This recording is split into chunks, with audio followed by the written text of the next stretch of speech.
Bonjour à tous et bienvenue dans cette nouvelle vidéo. Je suis aujourd'hui avec Pierre Fauché, Salut. associé chez ASD, donc depuis maintenant plusieurs années, et avec lequel on va traiter aujourd'hui, si tu le veux bien, Oui. de l'état du SEO en 2024, puisqu'il se passe beaucoup de choses comme vous le savez, et donc je me suis dit, bah tiens, on pourrait faire une petite vidéo pour faire le point, avant ce qui nous arrive un peu sur la gueule, on dirait, qui est AI Overview, dont on va Ouais. reparler. Ouais. Mais déjà un petit peu parce que bah, on entend tout et son contraire aujourd'hui, donc on a fait la liste et on va un petit peu traiter justement cet état et on vous invite à être là parmi nous avec nos réflexions et un petit peu tout ce qu'on pourrait en dire aujourd'hui.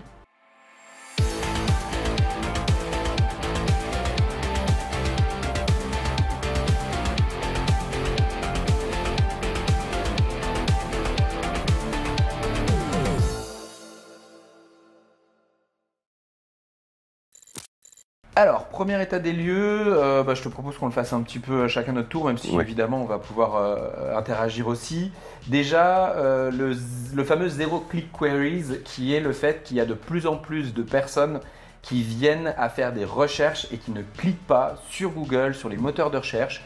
Et c'est vrai que j'en ai même passé une stat il y a quelques semaines sur LinkedIn, et on était effectivement à un cinquième à peu près. Il dit qu'aujourd'hui, bah, effectivement, les gens font des recherches, ils regardent les résultats, puis ils cliquent pas. Moi, le premier, je fais ça. Ouais, alors évidemment, la P0 est apparue pour ça, en fait, le fait de répondre à des questions avec des réponses à proprement parler. Mais c'est vrai que une nouvelle expérience utilisateur arrive et on se pose la question sur qu'est-ce que veulent les gens en fait. Ouais, c'est clair. Très souvent, c'est de l'information, hein, je pense, sur Google. Hein. C'est très souvent de l'information et la recherche de services ou... je sais pas, la recherche de produits, la recherche de services, c'est pas le même genre de requête, je pense. Et ça force un clic forcément là-dessus sur un truc. Mais tout ce qui est informationnel, par contre, c'est sûr qu'il y a très souvent pas besoin de clic, quoi. C'est la première description, les trois petites lignes sous le premier lien, ça suffit généralement à répondre à la question, quoi. Et ça pose une vraie question, c'est-à-dire la stratégie de blogging, qui est celle qui permettait quand même d'arriver à avoir du trafic qualifié sur son site web et éventuellement d'avoir des clients au bout du compte, peut-être va devenir proche de zéro, en quelque sorte. Ça va devenir caduque, je pense, à force. Si les gens ne cliquent plus et s'ils utilisent des moteurs, du chat GPT et les divers outils qui nous permettent de faire des recherches informationnelles, peut-être n'auront plus de sens d'ici quelques mois. Surtout avec l'IA qui arrive. Voilà. Donc autre élément effectivement, AI Overview, qui est l'IA de Google et qui dit que effectivement l'IA va directement poser sur nos moteurs de recherche des réponses sans forcément que les gens aient à regarder le reste de la SERP. Donc la SERP, je rappelle, c'est les réponses proposées par Google. Et bien qu'aujourd'hui aux États-Unis, la phase test de l'IA c'est 15% sur AI Overview, normalement c'était censé être plus déjà.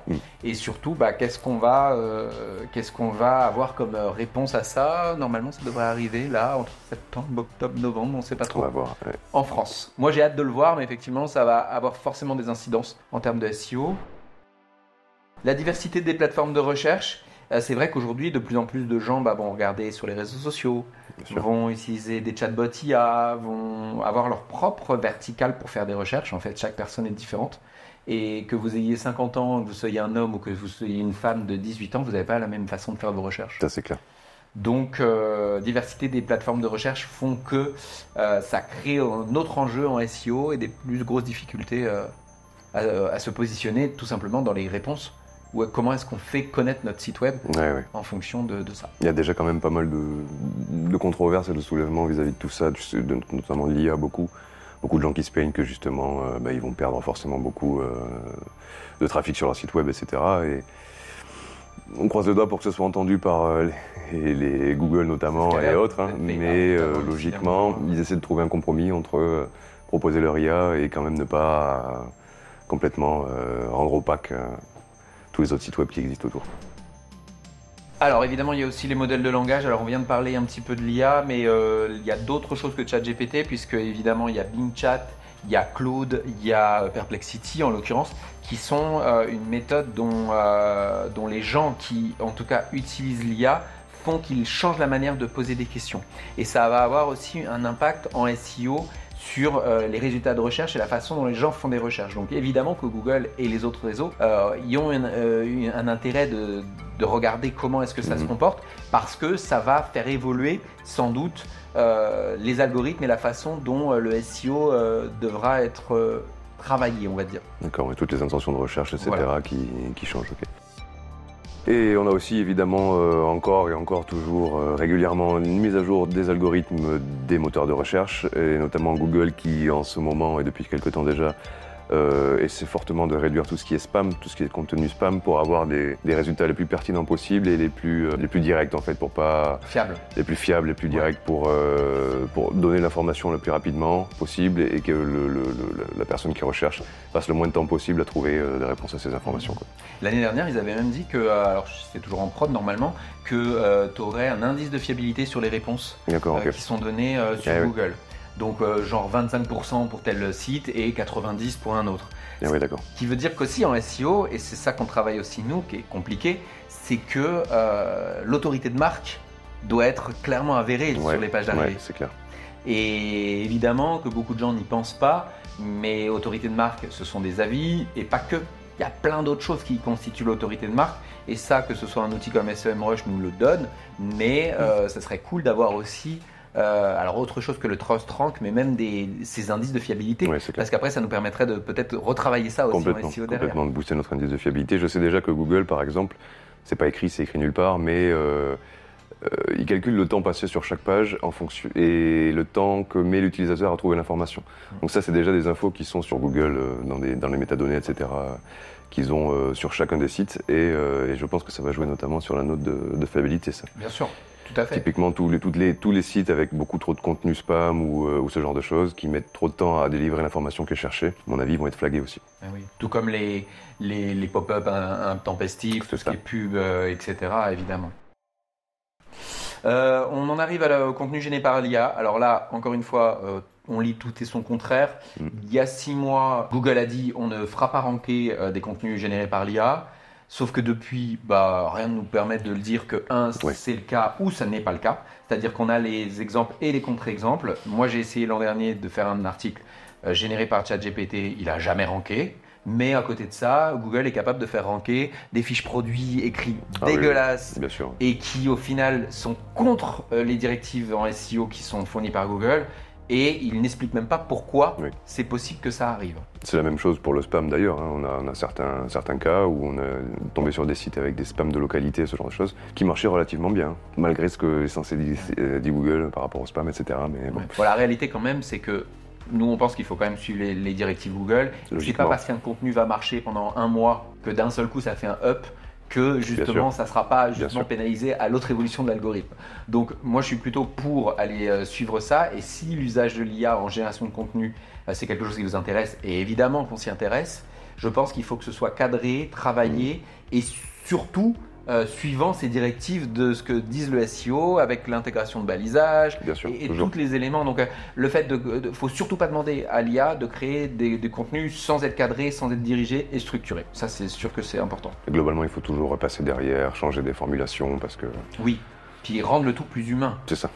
On a la stat, en général le contenu plus humain est 5% plus cliqué que le contenu généré par l'IA. Donc ça montre quand même qu'un privilège est donné à un contenu qui est quand même plus humain. Même en dehors de Google, je dirais, l'utilisateur moyen qui se rend compte que tel ou tel contenu est fait par IA, généralement ça repousse un peu, quoi. Évidemment. Ça se voit et on se dit c'est encore de l'IA, ça m'a pas l'air très fiable, je m'en vais. Je m'en vais. Posons-nous la question, est-ce que quand on cible un client, on a envie de le cibler et que cette personne puisse avoir du contenu et qu'elle se dise je n'apprends rien sur ce site donc ça ne m'intéresse pas, ou est-ce qu'au contraire je veux essayer de convertir et je veux que mon contenu ait un minimum de personnalité. C'est ça, c'est ça. C'est un peu comme un film en fait.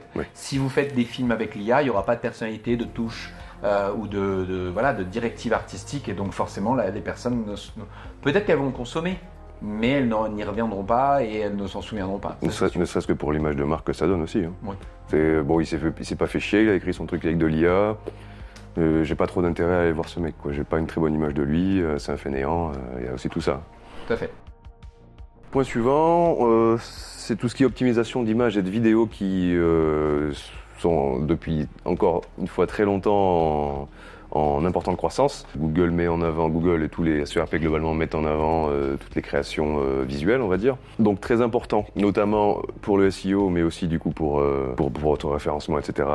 D'optimiser vos images comme il faut, utiliser des images de haute qualité, toujours mettre un texte alternatif sur les images pour le SEO qui contient les mots-clés, alors qui est censé déjà décrire l'image, mais qui contient aussi, on peut glisser des mots-clés dedans. Un descriptif de l'image, si possible même des mots-clés dans le titre de l'image, si possible même des mots-clés dans les métadonnées de l'image si vous avez l'opportunité de faire ça. Il y a des moyens de faire ça sur toutes les plateformes d'ailleurs. Et pareil pour les vidéos, augmentation de la notoriété des vidéos notamment à cause des réseaux sociaux depuis quelques années. Il y a même un onglet dans la Search Console maintenant qui dit effectivement comment ta vidéo elle est détectée. Alors il faut que la vidéo soit un contenu prioritaire, ce qui est compliqué parce que pour nous c'est souvent un contenu additionnel, mais si elle est prioritaire, on a un indice qui explique comment ta vidéo a été poussée. On peut carrément créer des sitemaps vidéo maintenant, donc c'est une liste de toutes les vidéos qui sont sur un site web et qu'on demande à Google de référencer correctement. Donc plutôt privilégier les vidéos courtes pour tout ce qui est notoriété et les vidéos longues pour tout ce qui est B2B, donc business to business.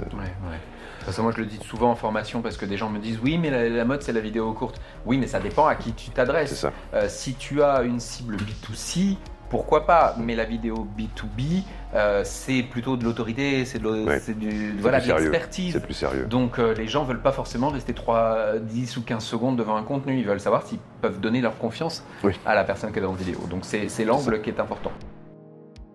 Moi j'enchaîne avec la recherche vocale. Alors on en parle quand même depuis quelques années, on en parlait beaucoup au départ sur les enceintes connectées notamment, et ça n'a jamais vraiment pris sur les enceintes connectées. Et donc en fait avec ces enceintes connectées il y a quand même eu plus d'1 milliard de recherches vocales par mois, on le sait maintenant, et c'est vrai que de plus en plus de gens l'utilisent. Donc en gros comment optimiser justement son site internet pour la recherche vocale, en tout cas similaire à celle notamment peut-être des featured snippets, donc des contenus bonifiés, ceux qui vont faire apparaître les avis, ceux qui vont donner des indices de fiabilité et qui vont vraiment aider. Moi j'ai hâte que les featured snippets, parce qu'on les a activés sur les prestataires de services, ce n'est pas visible encore, mais j'ai hâte qu'un jour ça arrive parce que je pense que ça arrivera, puisque Google a besoin quand même de catégoriser les sites qui sont proposés par cet indice de fiabilité. Il y a eu une fuite de documentation sur Google il y a quelques mois. Alors, on a souhaité pas en faire de contenu parce qu'on trouvait que, en tout cas, il n'y avait pas forcément lieu d'aller au-delà de ce qu'on savait déjà et ce qu'on diffusait déjà sur les réseaux. Mais c'est vrai que ce qui a été confirmé, c'est notamment un fort critère de classement sur le Domain Authority. Et plus un site web a une note en DA qui est importante, et plus elle a de chances forcément d'être montrée, ou en tout cas le site a de chances d'être montré. L'utilisation du nombre de clics pour influencer les classements, évidemment, si votre balise title n'incite pas au clic, forcément le classement va être peut-être pénalisé la fois d'après. Et le dwell time, qui est donc le temps passé sur une page comme un facteur de classement, on le savait déjà. Mais évidemment, plus les gens passent du temps sur un site web et plus ce site web, selon Google, c'est un indice de fiabilité et un indice de popularité. Il faut se dire que globalement, toutes les métriques qui sont données par Google Analytics, ce sont des métriques que Google utilise pour classer votre site. Évidemment. Dans les tendances à surveiller, on a du SEO hyper local. Alors là, j'ai fait plein de vidéos si vous voulez les regarder. Parce que honnêtement, j'ai l'impression d'avoir parlé que de ça sur le dernier trimestre. Pour moi, avec le DMA, c'est quand même extrêmement important de bosser là-dessus. Je vous invite à découvrir ces vidéos et je vous invite aussi à découvrir notre programme Alpha si vous voulez aller encore plus loin, parce que aujourd'hui, les gens vont majoritairement venir sur votre site dans le hyperlocal, donc le SEO hyperlocal est extrêmement important, et il faut vraiment le bosser à fond dans les recherches qui peuvent être très spécifiques aussi en fonction des quartiers. Ça, c'est très important et ça prend du temps à faire, donc autant le faire le plus tôt possible. Optimiser pour les générateurs d'IA, puisqu'évidemment, en étant sur certaines plateformes, on peut se dire est-ce que je travaille bien mon contenu aussi par rapport à un contenu optimisé. Ça vaut aussi pour les réseaux sociaux. On dit aujourd'hui qu'il y a du référencement naturel sur les réseaux sociaux, mais forcément le texte, si vous n'en mettez pas sur les réseaux sociaux, ça sera moins bien lu. C'est ça. Qualité du contenu, comme toujours, tout le temps. Forcément, on ne va pas dire que si un contenu n'est pas travaillé, il a des chances de ranker. Non, c'est sûr que plus il sera qualitatif et mieux ce sera. Aussi du SEO social, puisque l'arrivée depuis les réseaux sociaux sur notre site web peut aussi être un critère important dans les tendances qui amène des gens tout simplement à découvrir votre site web. On va terminer un petit peu dans les états rapides de fin. Donc de la crédibilité. Toujours. On reparle de HIT, autorité de marque, mais HIT, Google a lancé HIT il y a 2-3 ans, c'est qu'il y a une raison. Donc soyez quelqu'un de fiable et soyez le premier vecteur justement d'autorité de marque de votre site web. Si vous ne travaillez pas ça, votre site web il passe à côté de beaucoup de choses d'un point de vue du SEO. Donc ça c'est important. L'expérience utilisateur, on peut le rappeler. Très important pour que, encore une fois, l'utilisateur trouve rapidement l'information qu'il veut, pour qu'il, même en termes de marketing, pour qu'il ait envie de consommer, d'acheter, d'utiliser vos services, de vous contacter, de tout ça, c'est très important. Ça passe par le visuel, ça passe par le texte, ça passe par la hiérarchie de votre site. Est-ce que c'est bien fait? C'est souvent beaucoup de choses qui viennent de la psychologie, en fait. Oui, il faut se mettre à la place du lecteur ou de la personne qui découvre le site, tout à fait. Et toujours très très important, même pour Google du coup, qui essaye de se mettre de plus en plus à la place d'un utilisateur, avec toutes ces IA, etc., qui scannent vos sites web et qui se disent, je suis un utilisateur, est-ce que ce site est bien construit pour moi, etc., et qui vous place aussi du coup en fonction de ça. Hotjar, utilisez Hotjar. Pour le coup, on en a fait une vidéo il y a quelques jours. Hotjar, donc, très bien, n'hésitez pas, c'est ce qui va vous faire comprendre pourquoi est-ce que tout simplement les gens ne restent pas, pourquoi ils sortent à tel endroit, qu'est-ce qui va, qu'est-ce qui ne va pas, à la fois en version mobile, la version ordi, tout est vraiment important. Construction de backlink, ça comme toujours, l'autorité de marque, elle marche aussi sur le netlinking, donc on le rappelle. Les requêtes longues, toujours qui permettent d'être plus spécifiques, mais ça fait le lien aussi avec la façon dont le SEO fonctionne. On passe un petit peu le SEO international, nous on n'a pas forcément le besoin. Ça peut être intéressant sur des ventes de produits. Oui, ça c'est sûr, mais c'est vrai que sur la prestation de service, on a beau le bosser, je trouve que ça donne pas énormément de choses. Et puis varier les contenus, n'hésitez pas à créer du contenu bonifié justement pour aider cette expérience utilisateur. Et que oui, la performance d'un site c'est important, mais faut vous dire qu'est-ce qui fera faire la différence donc, dans ce qu'on appelle au niveau du tunnel au milieu quand la personne elle commence à se poser des questions.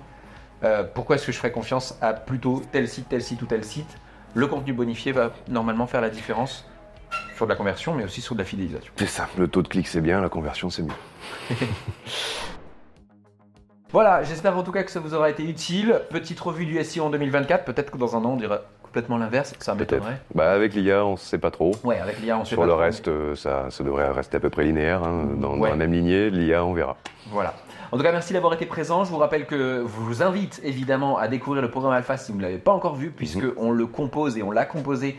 Et il y a aujourd'hui un ensemble de stagiaires qui le découvrent et qui permet donc de monter en compétence sur tous les éléments qui sont indispensables à savoir pour créer une autorité de marque forte et aussi être présent avec des collectifs de coaching qui sont proposés à ces stagiaires-là de manière régulière avec des ressources aussi additionnelles. Bref, vous avez plein de choses et on vous montre le lien. N'hésitez pas à les découvrir parce que c'est le meilleur moyen justement de monter en compétences et de faire en sorte que votre site web sera le plus vu. En tout cas, votre visibilité sera au maximum avec les 4 grands blocs.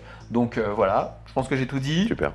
Suivez-nous sur les réseaux sociaux si ce n'est pas encore le cas. Abonnez-vous à la chaîne YouTube. Et sinon, on vous dit à bientôt pour de nouvelles aventures. Salut, bye.